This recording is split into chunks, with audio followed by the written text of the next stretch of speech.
दोस्तों, बिहार में एनडीए की प्रचंड जीत के बाद पूरा इंडी गठबंधन हिला हुआ है।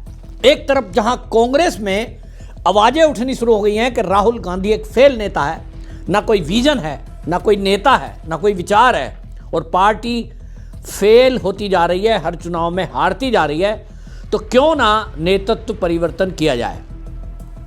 दूसरी तरफ आप आरजेडी में बड़ी संख्या में विधायक गायब हैं, तेजस्वी के टच में नहीं है, ऐसा कहा जा रहा है। यह खबर आ रही है बिहार से कि जैसे ही वोटों की गणना खत्म हुई, भले ही इंडी गठबंधन का आईटी सेल, उनके प्रवक्ता और विपक्षी नेता ये वोट चोरी बोल रहे हैं, लेकिन हकीकत यह है कि आप भी मुझे बताइए, बिहार के किसी भी आरजेडी नेता को जो जीत कर आया हो, विधायक बना हो, हारे की बात नहीं कर रहा हूं, क्या वो जीते हुए ये कह रहे हैं कि कुछ वोटों में गड़बड़ी हुई है, ये यहां ईवीएम में गड़बड़ी हुई है, वोट चोरी हुई है?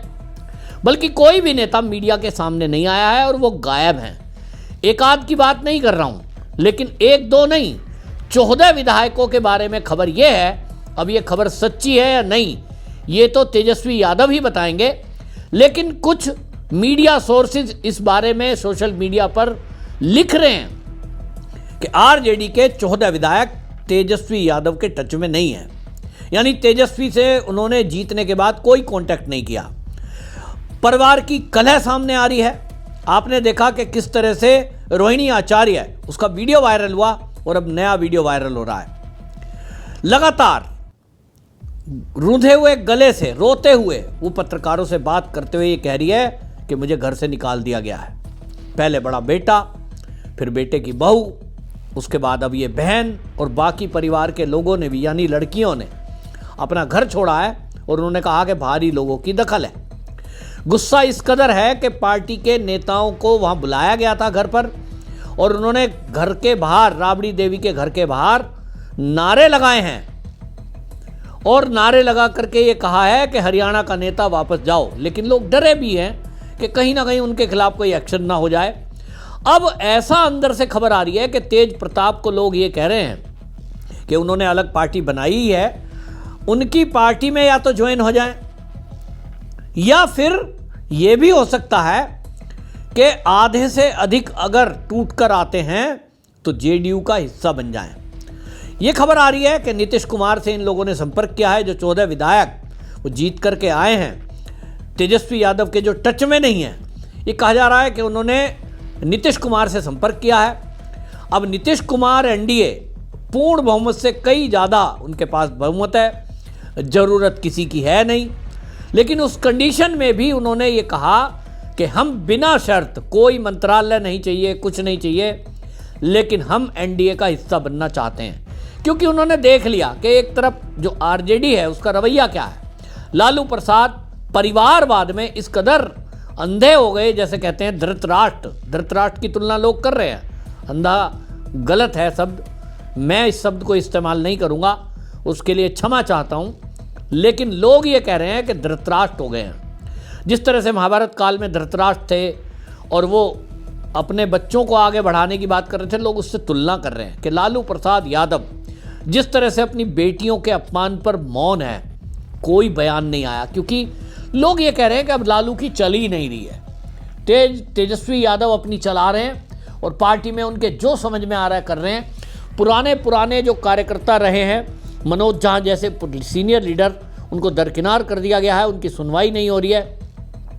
कांग्रेस में अल्लावरू और यहाँ जो है उनके मित्र मंडली, ये कहा जा रहा है कि उस तरह से पूरी पार्टी पर कब्जा कर लिया कि अब अंदर से आवाज़ें उठना शुरू हो गई कि भाई यहाँ तो नहीं रह सकते। परिवारवादी पार्टी का जिस तरह से आज हाल हुआ है, निश्चित रूप से अब के 5 साल बाद जब चुनाव होगा तो समझ लीजिए आरजेडी का बिहार में कोई नाम लेवा नहीं होगा। जंगलराज आरजेडी के साथ इस कदर चिपका है कि वो लोगों की जहन में, यादों में बसा हुआ है, और उसको आगे बढ़ाने का काम तेजस्वी यादव ने किया। कई वीडियो ऐसी वायरल हुई जिसमें वो धमका रहे थे, ठंडा देंगे, दिल्ली वाला नहीं बचाने आएगा, हम देख लेंगे सबको। इस तरह की गर्दन हिला हिला के जो स्टाइल में बात कर रहे थे, लोग ये कह रहे थे कि तेजस्वी यादव इस तरह का नेता नहीं है, आज का नेता है, युवा नेता है, बिहार में कुछ करने की बात कर रहा है। लेकिन जब तेजस्वी के इस तरह के बयान आए, बॉडी लैंग्वेज लोगों ने देखा, तो पुराने लोगों का कहना यह था कि इसी स्टाइल में लालू कभी बात किया करते थे। यानी बेटे में भी पिता का असर इस कदर है कि वो सत्ता के अहम में, परिवार के हनक में लोगों को अभी से धमका रहा था, जब केवल चुनाव थे सिर पर। अगर ये सत्ता में आ जाएंगे तो क्या करेंगे। और इसीलिए तेजस्वी यादव जब तक पार्टी के प्रमुख हैं, इस पार्टी का कोई अस्तित्व बिहार में होने वाला नहीं है। दूसरी तरफ झारखंड से खबर आई कि वहां झारखंड मुक्ति मोर्चा अब मुक्ति चाहता है इंडी गठबंधन से, और कांग्रेस के सपोर्ट से वहां सरकार चल रही है। लेकिन खबर यह आई कि वो भी एनडीए का हिस्सा हो सकते हैं, तो बीजेपी उसको सपोर्ट दे सकती है सरकार चलते रहने में।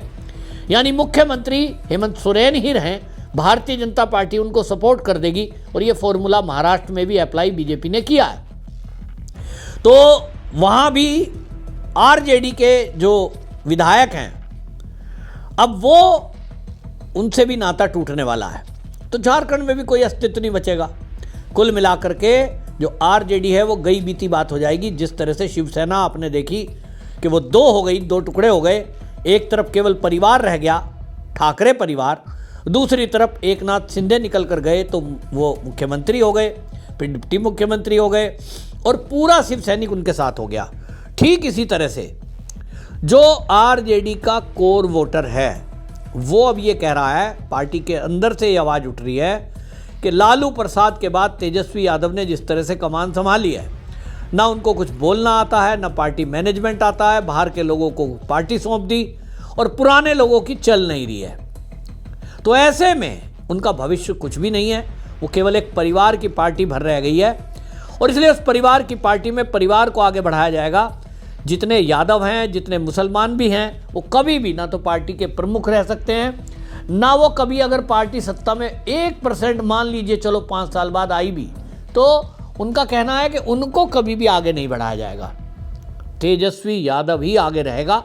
और अब तो उन्होंने जिस तरह से भारी लोगों के हाथ में पार्टी दी है, तो उम्मीद किसी को नहीं है। और इसीलिए बड़ी संख्या में जो ये 14 विधायकों के गायब होने की खबरें चल रही है, इस पे मुझे लगता है कि कहीं ना कहीं सच्चाई है। अब इसके अलावा जैसे मैंने बताया, कांग्रेस में भी आवाज़ उठ रही है। कांग्रेस में भी राहुल गांधी के नेतृत्व पर सवाल उठ रहा है। खुद राशिद अल्वी जो सीनियर लीडर हैं, उन्होंने भी इसके बारे में बात कही, और उन्होंने कहा कि पार्टी जमीन पर नहीं है। उनकी विचारधारा को लेकर के उन्होंने कहा कि देखिए, अब इतने पुराने हैं, वो कहते हैं कि साहब कांग्रेस के जो ये नतीजे आए हैं, अब मात्र 6 विधायक जीत के आए हैं, और वोट प्रतिशत 8.7। ये बता रहा है कि बिहार में कांग्रेस पूरी तरह नकार दी गई है। कुछ सीटें जो आई हैं वो हैं जो आरजेडी की वोट से जीती गई हैं, आरजेडी के साथ मिलकर लड़े हैं, नहीं तो ये भी नहीं आती। यानी राहुल गांधी का, प्रियंका गांधी वाड्रा का, या किसी और बड़े नेता का, कांग्रेस का बिहार में कोई असर, इम्पैक्ट नहीं है। तो वोट चोरी पे आरोप लगा रहे हैं। राशिद अल्वी सवाल उठाते हैं कि भाई वोट चोरी की बात आप कर रहे हो, लेकिन आप ये कह रहे हो 65 लाख फर्जी नाम कट गए, तो एक भी लोग सड़क पे क्यों नहीं आए? उनका सवाल बिल्कुल वाजिब है।